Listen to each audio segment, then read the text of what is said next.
Are the Minnesota Vikings destined to win the NFC North? It's inarguable that it's the best division in football this year. The Minnesota Vikings are in first place at 5-0, but they host the 5-1 Detroit Lions this weekend.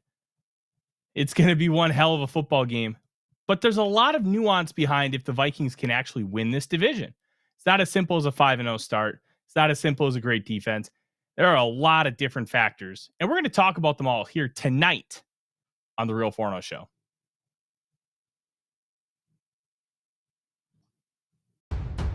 Ladies and gentlemen, welcome to The Real Forness Show, hosted by the one and only Tyler Forness. A to Z Sports sought him out to be their Minnesota Vikings reporter and NFL analyst. And he's a proud contributor over at SKOL North's Purple Daily. Tyler is also the captivating host of The Good, The Bad, and The Hungry on the Voices of Wrestling Podcast Network, and a founding member of Vikings First and SKOL.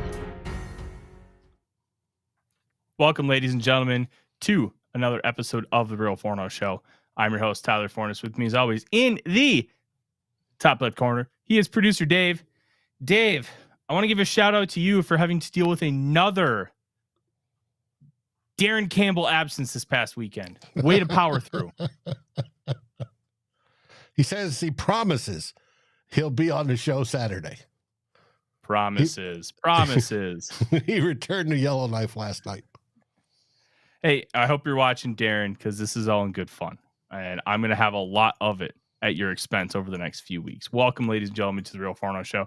We're not here to make fun of Darren Campbell. Well, actually, we are. We're actually here to talk about your Minnesota Vikings. The fact that they're 5-0. And honestly, Dave, it's kind of weird to say, but I think they lost the bye week.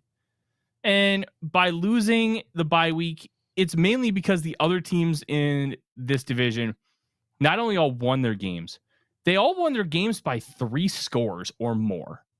The Chicago Bears won 35-16 in London against the Jacksonville Jaguars. Green Bay Packers won 34-13 at Lambeau Field over the Arizona Cardinals. And the Detroit Lions went down and whipped the Dallas Cowboys' butts 47-9 at AT&T Stadium, also known as Jerry World. It's kind of weird to say that the Vikings lost, but they definitely didn't gain any ground this week. And the one thing that you could say is, TJ Hawkinson's one step closer to returning. Dalton Reisner had his practice window opened earlier on Monday today. And we'll talk about that and why I don't think it matters worth anything. But it's a very interesting time for the Vikings because they were a tad bit injured and dinged up, but now they're going to be healthy going into this week. And everybody in the division seems to be getting better. We're in a weird dichotomy right now. It is, but there's nothing to worry about. We still lead the league in point differential. Mm-hmm. We've had the toughest opening schedule, and we went 5-0 through it. It's just that they got all the press this week. Now, is this the toughest division in all of the NFL? Yes, by far. All 4 teams in their point differential exceed every other team in the league. Mm-hmm. But that's fine. We want not to be talked about. We want to be, put down. They only win 5 games. Well, they've won their 5 games. Well, they're not going to win anymore. Sure. Okay. Be that way. I want to see the national press put us down, say, we aren't there. Hey, Kevin O'Connell talked about it today in a team meeting. People aren't talking about the team. They're talking about other ones. Fine. Let it be that way. Fire the players up that way. Mm-hmm. We'll see after one this weekend. One of the interesting things about being a player and what's going on with the media is it doesn't matter what anybody outside the building is saying. And Kevin O'Connell's referenced that before that video that you mentioned, Dave, because he has been asked, what did you see in this team that the rest of us missed. And he gave a really honest answer. Like, we don't really listen to the noise. We believe in ourselves. We believe in what we're doing, how we're going about our business, and we're going to get things done. And they've been doing just that. They have been getting things done. And I think it's really impressive to be able to shield all the outside noise. Because let's be real, it's hard to shield the outside noise, no matter who you are. Social media is one of the greatest inventions of our time, Dave. It's also arguably the worst invention of our time. Think about it. When I graduated high school in 2008, at that point, MySpace was a thing and it had phased out and Facebook was like brand new. One of the best parts about Facebook is when you went off to college, it was so easy to communicate with all the people that you knew in high school. You weren't having to scramble to call them at a certain time. You could keep tabs and you could share things with them. And they could just see that, hey, you're doing this and you're doing great. And you could keep up with everybody. It was awesome. But the unfortunate part about Facebook is you say one wrong thing, everybody's going to pile on you and attack and cyberbully. And it's hard to be able to keep all the negative stuff out. And it's kind of the same thing if you're a professional athlete, except social media isn't just social media. It is all the talk shows. It is Sports Center. It is pregame. It is the written word. It's tweets. You name it. Everybody's going to be talking about you, especially when you're somebody like Justin Jefferson. Jefferson got talked about nonstop this offseason. And it was incredibly frustrating because nobody had given any indication that Justin Jefferson was on the block, that he was going to be traded. But that's all Dan Orlovsky, that's all Stephen A. Smith could talk about all offseason. Why? Because it's good content. It's good content. That's the only reason why they did it. They weren't. I don't think most people who were talking about a Justin Jefferson trade were being genuine and real. They were trying to drive traffic. And you know what? That's the business. But that's one of the things you have to block out when you're an athlete. You have to block out what other people are saying about you and focus on doing the job. The Vikings have done a phenomenal job so far of doing just that. And they had a week to just... Now, Dave, the Minnesota Vikings are in a great, great spot. They are going to face the Detroit Lions. And if they end up beating the Detroit Lions, oh, buddy, they're going to be 6-0. The Lions are going to be 4-2 because they've already had their bye. They had their bye in week 4. And you're going to be looking at a team that is going to control their own destiny. They already control their own destiny. If you win out, you win the North. It's that simple. But winning 12 more games in a row is a very difficult task. Let's just be real. The Vikings are probably going to lose at least 3. You're talking about the law of averages here. Are they going to lose 3? Who knows? But I think everybody in this room would probably agree it's likely that they end up losing at least 3 games. It's hard in the NFL. There are no cupcakes. Everybody can beat anybody at any time. Even the bad teams can beat the really good teams. Remember a couple years ago when a bad Colts team whipped the butts of the Kansas City Chiefs? Like, it's hard to win every single game. That's why the Vikings have that approach of 1-0. 1-0. Go 1-0. And if you can go 1-0 every single week, it's a lot more attainable than going 17-0 or 16-1 or 15-2, so on and so forth. This team seems to have that right mindset to completely ignore everybody who doesn't give a damn. And let's be real. They don't think I give a damn. They don't think the beat gives a damn as far as like their opinions on how good the team is, how they're progressing each week. I don't care. Why should they? We're not actively trying to help them win football games. We're not on the team. They shouldn't care about what anybody says. Should only care about what happens inside those 4 walls. And I think they're doing a really good job of it. And kudos to Kevin O'Connell and Kwesi Ofo-Mensah for really establishing that culture and getting things on the right track and keeping it there, because that's an incredibly difficult thing to do. I agree. But especially when they're going to get hit up by their friends and their family. Hey, did you see this? ESPN said this, or NFL Network said that, or did you see this tweet? And you got, especially from the national guys that aren't close, they're only working off perceptions and box scores. And that's it, right? Basically, a few highlight clips here and there, and that's it. They don't know the team as well as even the beat writers do. The guys that are there every single day, you know, tracking this team. The fans that are avid, that are tracking all of this and eating this up and knowing that, hey, you may say there was a post here. Chieftain said, Sam better start playing better or we will be at the bottom. Sam's playing fine for the most part. Now, we'll see when it comes to this yardstick game, a measuring game against the Detroit Lions, the defending NFC North champions, the ones that made it one game shy of the Super Bowl, right? We'll see. But they have a heck of an offense and can score points, as evident in last night's game when they put a thumping on Dallas and the Mike Zimmer defense. I mean, they were at the point where they're trying to get touchdowns to their offensive linemen. I love that. Hey, it's great. Good for you. But they have their issues too, especially with the defensive backfield.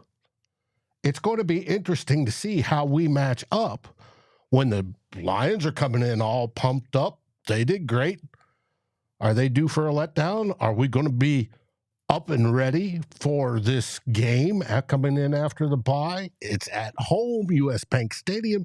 Tickets are already being sold on the market for high dollars. And I saw that the line moved today. We were favored by 1.5 and we moved up to 2. So it should be interesting to see. Chieftain says if Sam falls apart, it's a game over. Or in the next game. Not necessarily the case, Chieftain. As long as he can pilot the offense, we'll be okay. Let's talk about that because there was an interesting piece that came out from Aaron Schatz and ESPN. If you don't know who Aaron Schatz is, he is the creator of DVOA. And I think DVOA is a very useful tool when it comes to having the conversation about like how good a team is, because essentially DVOA just means derived value over average. How good are you compared to an average ass football team? The Vikings defense is historically great. The difference between 1 and 2 is the same difference between like 2 and 16. That was going into this past week. So things may have changed slightly, but that's how good the defense has been. But he wrote in an article for ESPN, because before Football Outsiders went kerplunk, he was the founder of Football Outsiders and created DVOA and some other really useful metrics when having conversations about football and how to look at how successful teams were across eras, because that's a really difficult thing for people to parse out because eras are so different, especially when it comes to the athletes and the skill. It's so much different now than it was even 10 years ago. So he compared Sam Darnold to final season Peyton Manning and Trent Dilfer of the 2000 Baltimore Ravens. Subpar quarterbacks riding historic defenses. Now, if you remember, like people remember Hall of Fame Peyton Manning. Peyton Manning, his final year, was atrocious. He was terrible. His arm and body was failing him as far an NFL player. And he couldn't do anything. But that defense, beyond elite. It was so good.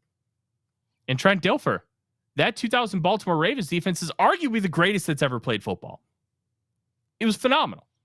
Now, I think Darnold is for sure better than Trent Dilfer. I think you could argue he's better than Peyton Manning. It was like weekends at Bernie watching him play. The team had to hold him up. It was bad, and his arm lost all its power. He was throwing noodle balls. And he didn't have a great arm to begin with. People forget that. His arm talent was It stunk. It was average. What made Peyton elite was how quick his feet were, because he was always moving them so he could get set and fire at any time. And as you pointed out, Dave, Peyton Manning is arguably the smartest quarterback to have ever played football.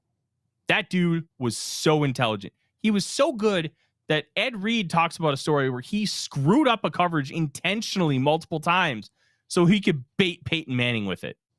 And he got an interception. Peyton's like, how did you do that? And Ed Reed tells the story, oh, yeah, I intentionally screwed up so I could get him.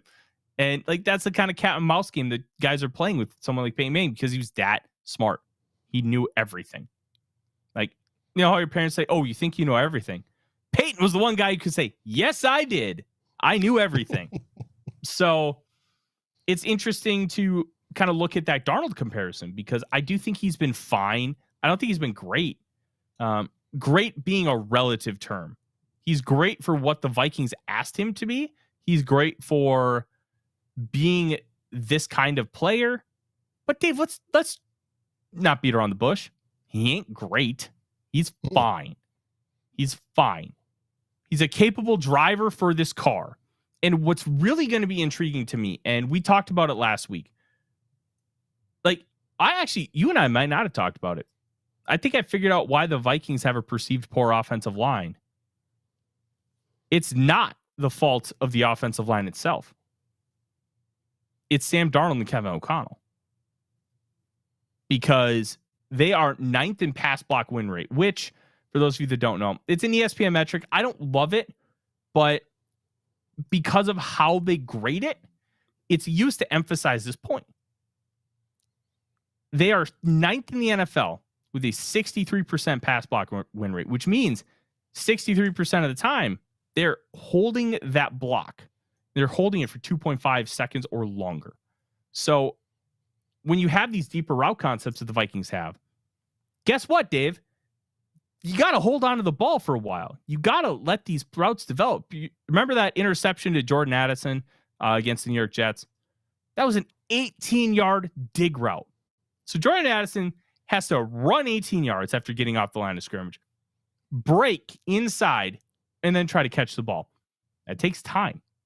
And time is something you don't have a lot of as a quarterback. But what they were able to do is mitigate that. And they may allow a bunch of pressure. Not all pressure is created equal.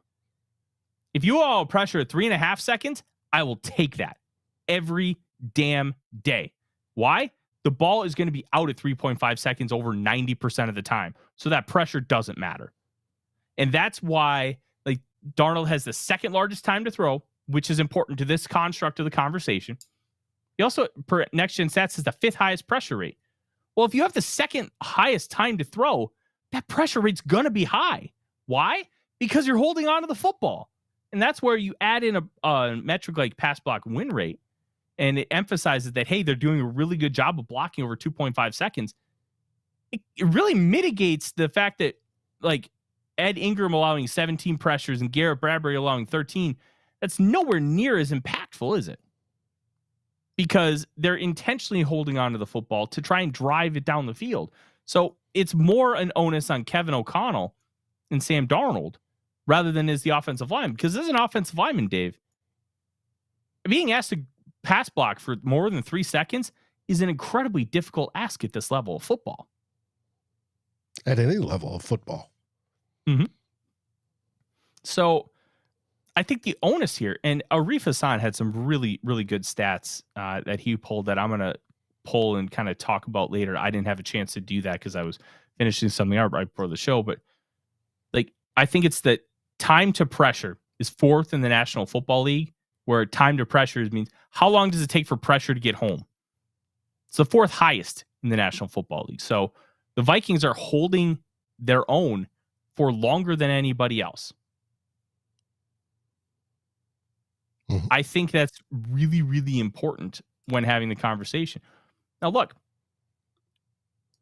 the Vikings don't have a great set of guards. I think Ed Ingram's league average. You guys have heard me say that before. I think Blake Brandel is Josh Metellus. I think he's good. I think he's incredibly good for what the Vikings are paying for him. But I also don't think he's this all-time elite guy. I think he's fine. And he's proven to be well worth the money he's being given. But at the same time, you're like, he's not like a $20 million a year guard. He's not this top 10 player at the position. You got Darisaw and Brian O'Neill for that. Like, the guards and Garrett Bradbury at center, they have their flaws, but they're fine.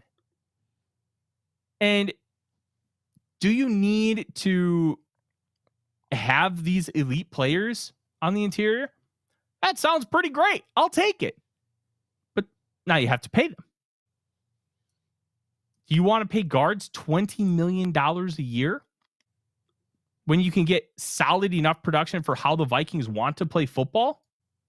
No. I don't think this regime is going to want to do that. And Lefty's saying Ed Ingram is league average. Yeah, I think he's a league average guard when you factor in how dominant he is in the run game. And you look at how a lot of these pressures, it's taking so long for them to get home. I think, like, just watching the film, I don't think he's nearly as bad as people are saying. And also, one thing to keep in mind with being a league average guard, O-line play in the league sucks right now. It's bad. There's a lot of bad offensive linemen playing as a starter. There aren't a lot of dudes. Like, I'm 6'6", and I weigh over 300 pounds. I'm not going to tell you the number because it's high. I need to lose weight. But I am built like an offensive tackle, except I don't have the muscles or athletic ability to play the position. But I have the build for it. There aren't a lot of guys who are built like me who can move and play like Christian Darisaw. It's a very, very narrow talent pool. Plus, a lot of the really athletic guys who are playing on the interior, they go play defense. Defense is flashy. Offensive line is meat and potatoes. Kind of boring, but really necessary. Not a lot of guys want to do that. This is an era of flash. This is an era for like the whole TikTok era. Like, we're gonna make dances. We're gonna make things happen. Like, that's not offensive line. Lefty Lulz makes a comment. I'm just glad he hasn't slapped the ball out of Darnold's hands or stepped on his foot this year. That's his litmus test for Ingram. But remember, all those things happened in year one. He didn't do any of that in year two. So I think it's time to completely forget about some of those rookie mistakes because he was a rookie. He's growing out of it. I'm not worried about it. Dr. Proto asks about 40 times. 4.5 is considered good. That means unimpeded wide receiver will need 2.2 seconds to get to a 20-yard route. Even at best case, that's a long time from the line. So it really depends. So there are a lot of different things to talk about. So when you're talking about these routes, Dr. Proto, it's not just about the 40 time. It's about your explosiveness. It's about, what's the Bucs game last year? Okay, so one game into his second year. He hasn't had anything happen after that. We'll call it a wash. So explosiveness is more important than top speed. Top speed is great, but it's how fast can you get to that top speed? Because if you can get to that top speed really quick, which is one of the reasons why the Vikings took Ty Chandler, 99.7th percentile 10-yard split for Ty Chandler. 99.7. That means there are only a few guys in NFL history at the running back position who are quicker than Ty Chandler. So when he gets moving, he gets to top speed really quick. And that is more important at a lot of positions than it's just have elite top end speed. Why? Getting there is the important part. It's like a drag race. Fast and the Furious movies. Getting off the line is going to be more important than having that top speed, because if you get there way quicker, you're going to win the race. Thank you, Lefty. That's very kind of you. So if you're a guy like Jordan Addison, he ran, I think, a 4.49, but he's quick and he's very quick twitched and his movements are explosive. Not like Tyreek Hill explosive, but when he makes a cut, it's sharp and he explodes out of it quickly. So you get off the line quick and then you make your cut. It's really important to be able to do those things. Now, if you compare that with, hey, I can run a 4.35 40, that's great. That sounds awesome. But you don't have to have that elite top end speed. That's where guys like Puka Nacua and Cooper Kupp make their living. They're quick. They're technicians. They get open because of how they use their feet, how they use their quickness. They don't have to run a 4.40. You have to get open. And I think some of those factors matter too. And I think the reason why Kevin O'Connell's picked the receivers he has, now he didn't pick Jefferson, but he did want to keep him. And I think there's a reason for it. You drafted Jordan Addison because you wanted a guy who could do a lot of the same things that Justin Jefferson does. You wanted a guy who could be explosive. You wanted a guy who could get in and out of breaks incredibly quick and create that separation. Because remember, in the NFL, like passing lanes are like this big. All right, passing windows. In college, they're like this big. Like, see that? Huge. I don't even know. Like, it's hard to tell. It's two hands. Huge passing lanes. Okay. Spacing is so different in the NFL. Because it's different in the NFL, you want to have guys who can maximize it. And that's part of the reason why Kevin O'Connell trusts that they can get some of these route concepts open, even though the offensive line is allowing pressure. And I think that's really interesting. I also don't think that the offensive line is too much of a burden. And let's kind of like take this point and spin it forward, because we're not here to just talk about the Minnesota Vikings. We're here to talk about the whole division. I think we need to start with the Detroit Lions, which we're going to dive heavily into Wednesday night. Heavily. Why? Because it's the Detroit Lions and they are the opponent. I'm working on potentially getting a guest. We'll see how that pans out. We are going to have a special announcement at the end of the show, so you're going to want to stick around. Detroit Lions lost Aiden Hutchinson. Broke his leg. Joe Theismann. It was bad. If you didn't see it, he's trying to get a sack, which he did on Dak Prescott. His leg whipped into his teammate's shin. Cracked. Brutal stuff. More than just cracked. It was a compound fracture, we heard today. Oh, they said yesterday it was not compound, but it was a full break. I heard compound just means it busts the skin. It was compound. But yes, that's more than a crack. Mm-hmm. It snapped. It was a full break. It was bad. Yeah. So he's going to be out for the whole year. They did say that he might be able to play if they make the Super Bowl. Not if we have anything to say about it. Let's just put it that way. But Hutchinson was their number one pass rusher. Going into week 6, he led the National Football League, despite only having played 4 games, with 40 pressures. A really, really, really impressive thing by Hutchinson. I think they were inflated because I watched Detroit Lions play football. I think Hutchinson is overrated. I don't think he's bad. Overrated is a term that gets used too often for people to say, hey, this guy stinks. No. I think people rate him as like a top 3 edge in football, and I don't think he's that. I think he's a fringe top 10 guy at best. Like, that is overrated. It would be like me saying McDonald's is better than a 5-star restaurant. I am overrating McDonald's. That does not mean McDonald's is bad, but I am for sure overrating it. Now, you look at that, and you look at some of the other factors that the Minnesota Vikings will have to deal with. The pass rush for the Detroit Lions is not good. Not good at all. Levi Wuzurike, defensive end. They played kind of like almost like a 3-3-5. So it's weird. They don't play a traditional 3-3-5, but they have like a 3 down lineman, linebacker, your 2 linebackers, and Hayden Hutchinson's designated as the rusher. So they had Marcus Davenport. Marcus Davenport gets hurt. Torn triceps, out for the year. Then you have Aiden Hutchinson. Broken leg, out for the year. Where are they going to turn for pass rush? They have a really good interior defensive line, but you got to get pressure on the edge. Who are they going to turn to? James Houston was a renaissance for them as a rookie, but he's been a healthy scratch like most of the year. So where are they going to turn? And how are the Minnesota Vikings going to be able to handle that? Well, guess what? Josh Oliver's probably going to draw some of that coverage on these edge rushers because they're not going to be very good. And that means you're going to have double teams on the inside with Christian Darrisaw and Brian O'Neill potentially kicking down and down blocking some of these guys and preventing them from getting pressure. So this could be a huge thing for the Minnesota Vikings. Plus, if you can't get pressure, what do you have to do? You got to blitz. Kevin O'Connell's going to have stuff ready for a blitz. He's going to have screens, and especially if Hawkinson is back, all the choice routes that they're going to have, you are going to have an ability to really take advantage of this Detroit Lions defense. I'm really intrigued by it. We're going to talk a lot more about it here on Wednesday.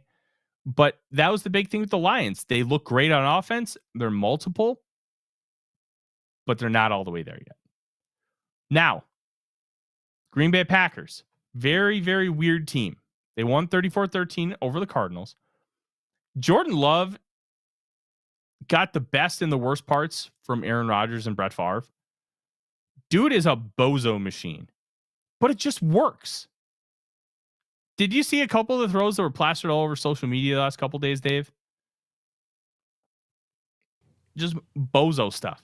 He's like throwing off his back foot and the receiver's having to like stop, wait for 2 seconds for the ball to get there. But it doesn't matter because the defender's just oblivious to everything. Like that was the Romeo Doubs touchdown. He is making throws off his back foot consistently. He has no footwork to speak of, but it just works until it doesn't. And he's like an all fun quarterback where he's just going to like chuck it up and make things happen. But that doesn't mean it's a good thing. Do you kind of get the same vibes? Yep. Yeah, he's all the talent, all the bozo. So they're going to go as far as he can take them. The problem is he going to throw a pick to end the year like he did last year? Can the defense start to get any pressure on the quarterback? Rashawn Gary's having an abysmal year. Lucas Van Ness stunk as a prospect compared to consensus, and he's stinking with the Packers. Preston Smith isn't even playing up to his ability because he's one of the more underrated edge rushers in the league. Like, this Packers team is just weird. I don't know if they're actually going to be good long term, but they're going to have a huge test with the Houston Texans. But they get lucky because no Nico Collins.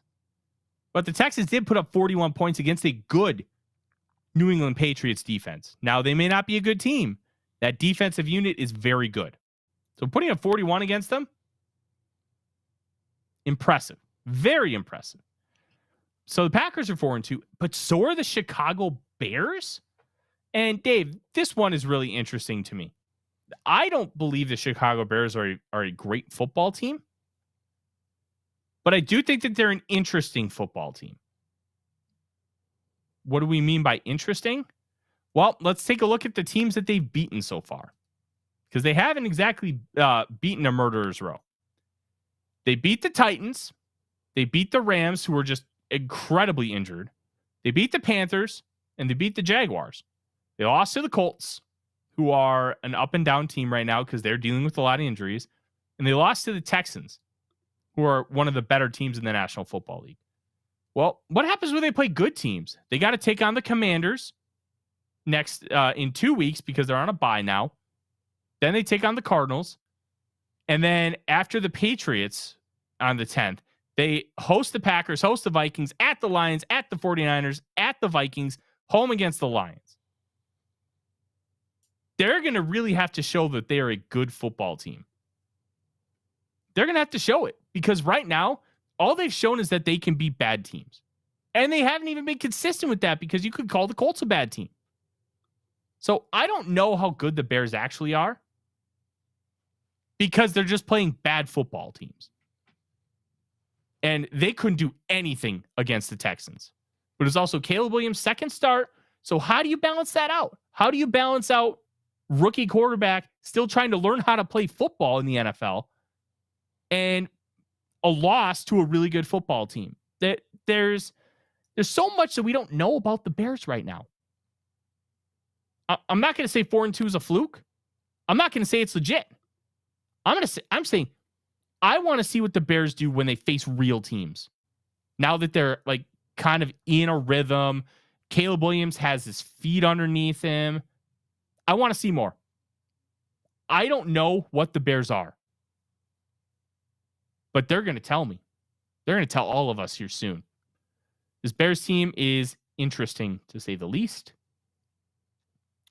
I'm really intrigued to kind of see what that looks like because I have no freaking clue. I don't think anybody else does either. What do you think of the Bears, Dave? That they have a very good defense. And their offense is hit or miss, depending on how Caleb Williams is playing. They got Roma Dunze, good rookie wide receiver. They're developing chemistry. They're winning against bad teams. So, and their defense is playing a big part of that. So, but we'll find out. They're technically not last in the division. They're third. But we'll see when the season's over, how they end up, or even by halfway point in just a few weeks after they get back from the bye. I'm really excited to see what this Bears team actually is because they haven't shown us what they actually are yet. And the one really intriguing thing is that offensive line, Dave, sucks. It's a bad offensive line. But Caleb Williams is one of those players that can operate behind a bad offensive line because of how he plays the game. So how is that going to manifest itself long term? I don't know. But I can tell you, I'm excited to find out. I want to give a quick shout out in the comments to Oscar for the kind words and also saying that I look like TJ Hawkinson. Oh, thank you. Yeah, I've been told I look like TJ Hawkinson. I've been told I look like Andrew Van Ginkel. Mainly like the Van Ginkel hair with Hawkinson because Hawkinson is more of the curls. I've got more of the flow. It gets a little wavy at the bottom, but it's the hockey hair flow is definitely there. We've got about 17 minutes left here. Let's take some time to answer some questions and throw them in the chat. For those of you who aren't watching live, we'll still answer some questions, but it unfortunately won't be yours. You'll have to get in live, and that's when we do a lot of those question and answer sessions. All right. Special announcement. We're going to have a bonus show tomorrow, Tuesday afternoon, 3 p.m. Central Time. Pro Football Focuses Dalton Wasserman is going to be joining us, and we're just going to talk about the more analytical view of the Vikings start and try to understand some of the nuances behind how they're viewing.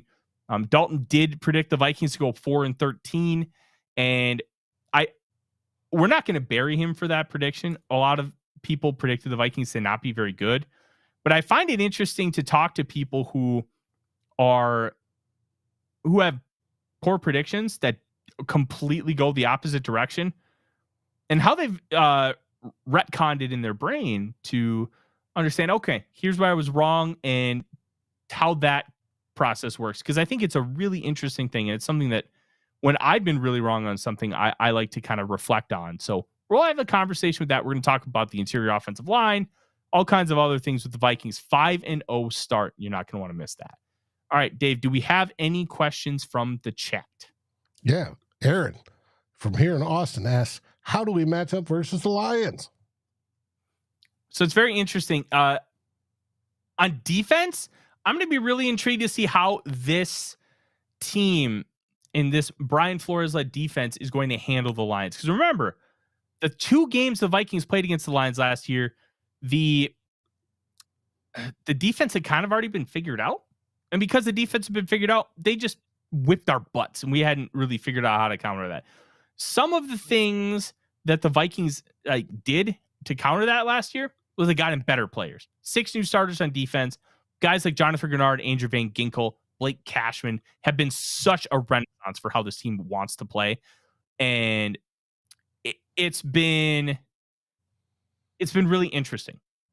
I think the defense will match up well, but that offensive line for the Lions is really, really good. So you're going to have to be creative about how you get pressure.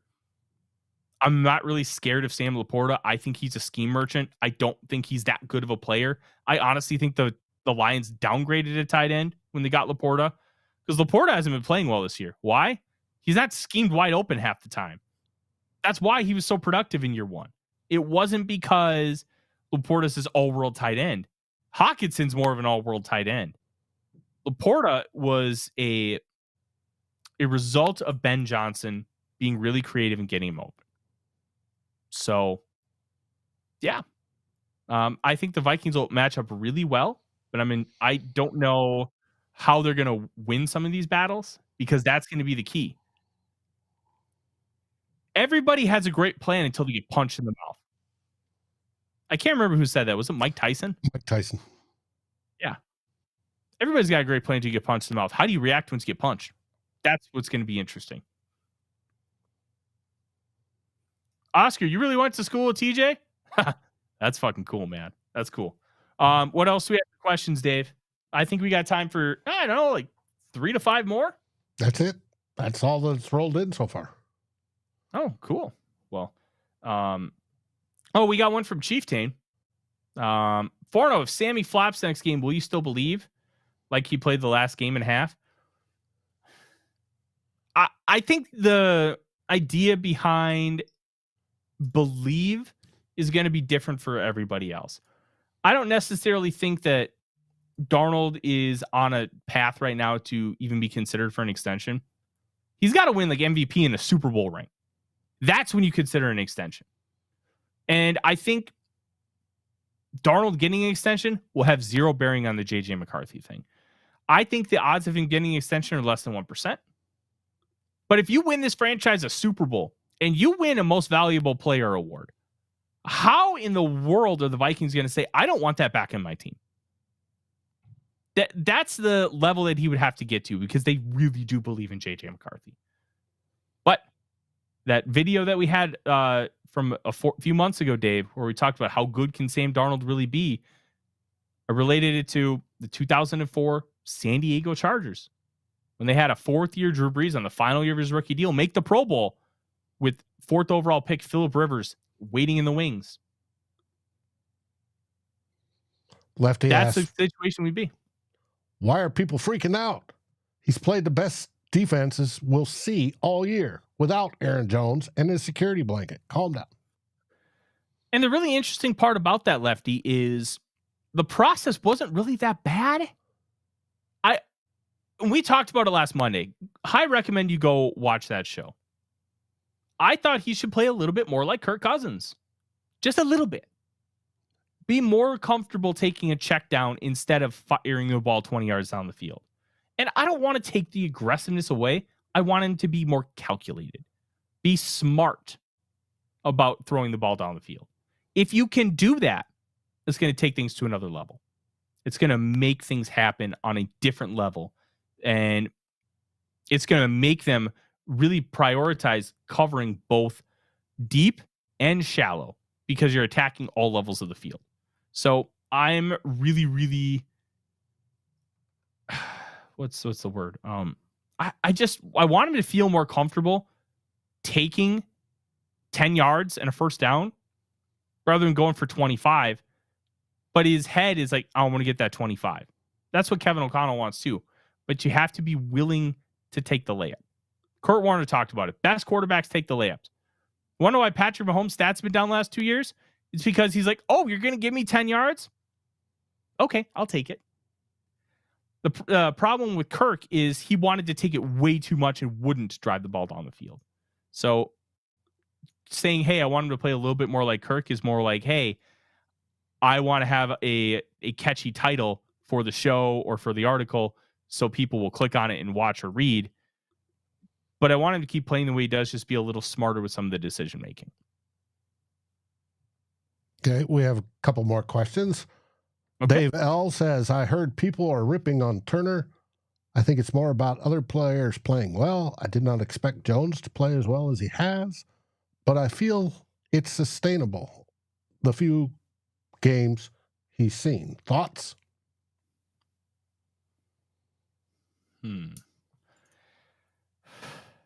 I ain't worried about Turner at all. Not worried at all. He's a rookie. He's getting rotational snaps. I think that's fine. I don't have an issue with it.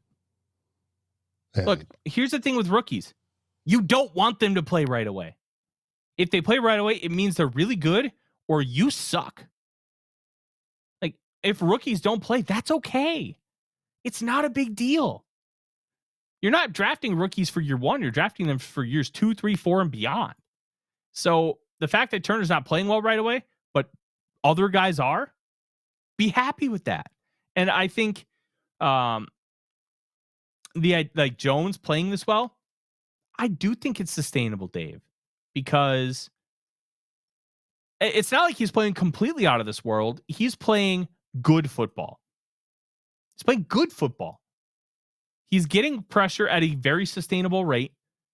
The sacks are not sustainable in that ilk, because at one point his 4 sacks came on 5 total pressures, with 4 of the pressures being sacks. That ain't sustainable. But the physicality, the ability to make things happen, wreak havoc. Because remember, the way this defense is playing, it's not always about who gets the pressure. It's about creating it as a whole, in the aggregate. And going into week 6, they were the number 1 team in Pro Football Focus with pressures, with 114. Those things are what matter more. The total pressures, not who gets them. Yeah, you want your best players to get pressure. But guess what? If your best player is the crasher on a stunt and the looper gets the pressure, guess what? In the film room on Monday or Tuesday, guess who's getting the credit? The crasher and the looper, because they both contributed to that pressure. So I think how Pat Jones is playing is sustainable. Maybe some of the metrics aren't, but that's okay, because it's not always about the flashy metrics with how these guys are playing. It's about the results, and they're getting it. we got a few more questions here. I'll go straight to this one from SKOL TYA. Hey, Curtis. So why was there no mention of the Texans having a negative point differential? I mean, that is all we heard about our Vikings a couple of years ago. You know what? That's really, really interesting. So I think there's a couple factors here. The Texans, one, don't have a negative point differential anymore. I'm adding it up right now.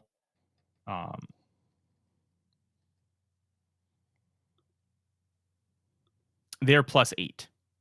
So they were negative before this week, but then they won by 20.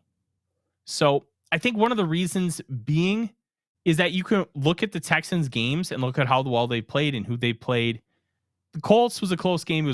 It was week 1 and a divisional game. Wash it out. The Bears, they had some warts, but they dominated on defense. The Vikings, they just got whipped.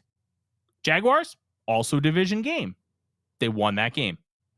The Bills, they had to fight to win that game after the Nico Collins injury, but they beat one of the better teams in football.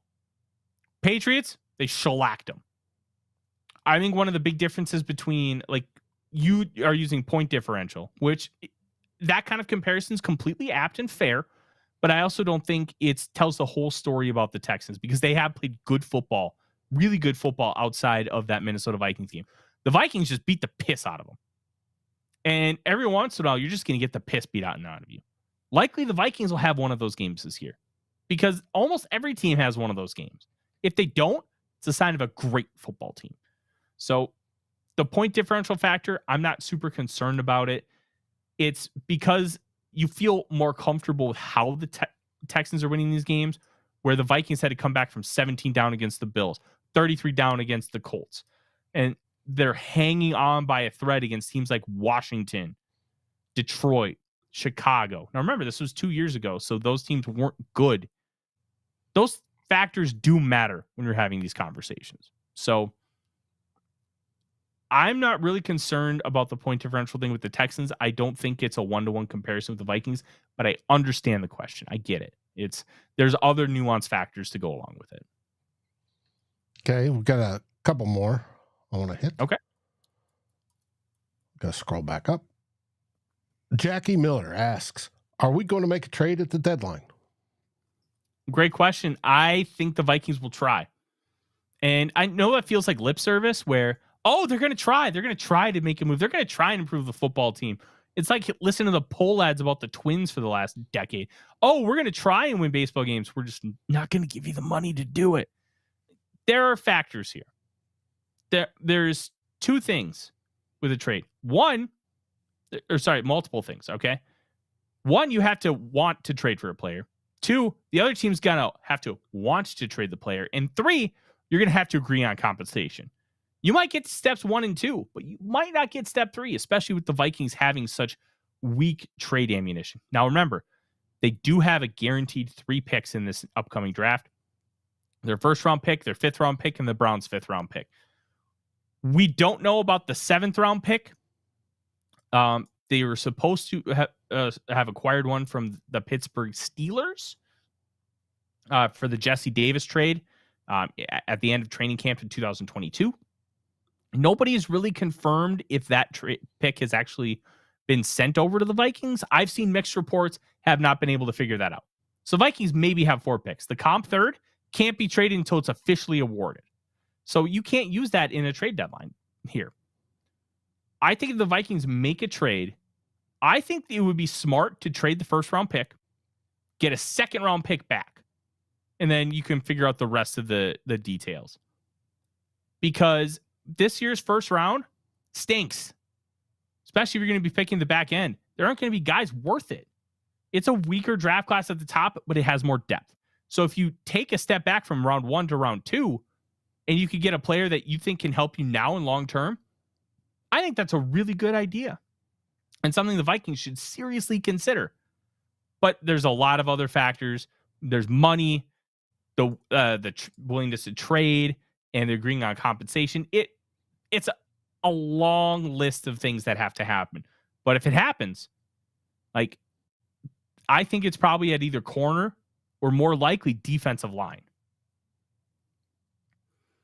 All right. And now we got one from Casey Erickson. Did we just happen to beat those good teams because they hadn't hit their stride yet? I feel like we've struggled the last couple of weeks against not so great teams. Interesting. I think there's something to that, but at the end of the day, sometimes it's about when you play them, not just beating them in general. Look, you can say whatever you want. We beat the piss out of the Houston Texans, and they are a good football team. Top to bottom, they are good. We beat the piss out of the Packers in the first half. Our own mistakes allowed them to come back in the second half. It was more on the Vikings than it was the Packers with that comeback. Same with the game against the Jets. But I'm also going to contribute the field. Field conditions were kind of poopy. They stunk. But we whipped the 49ers, who were a good football team, who had just come off a shellacking of the New York Jets in week 1 on Monday Night Football. I don't care if it was a 6-point game. We beat them, and we beat them convincingly. I think there's something to the idea of, hey, it's about when you play them. But I also think that it doesn't matter. You still got the win. Yeah. And the Vikings found a way to get wins while facing adversity and didn't have to lose to learn those lessons. And they played them the same week. So the Vikings theoretically are growing as much as the other good teams. So Oscar has one, which I'm going to answer. Okay. So I've been a Vikings fan for a long time, but maybe you guys can help me. So this is where I get nervous, and mainly because I feel like this is going to be our first loss. And what do y'all think? Am I wrong? Or hope I'm wrong? And Oscar, you think that way, the way I think that way, the way I went through it on Sunday is because we have PTSD, because we know there's going to be a shoe to fall, right? But we've just got to believe that this year is different and hope that it is, and hope that we can go 17-0 and then win 3 more games and, carry everybody off on our shoulders. But it is what it is. It's in our DNA.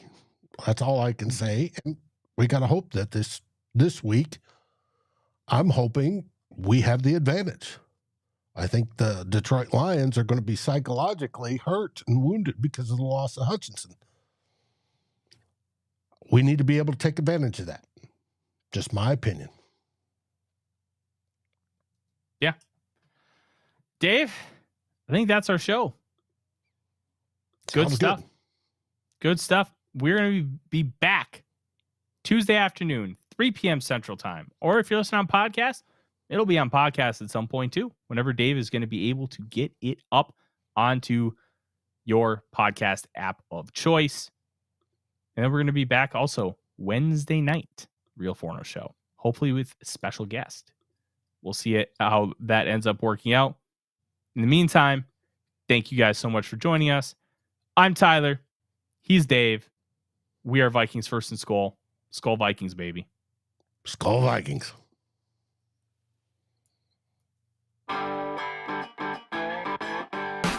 Like, subscribe, and ring the bell to get notifications. It helps us grow this community that we all love, our Minnesota Vikings. And on behalf of Tyler Forness and myself, Dave Stefano, thank you so dearly for watching The Real Forno Show. SKOL, everyone!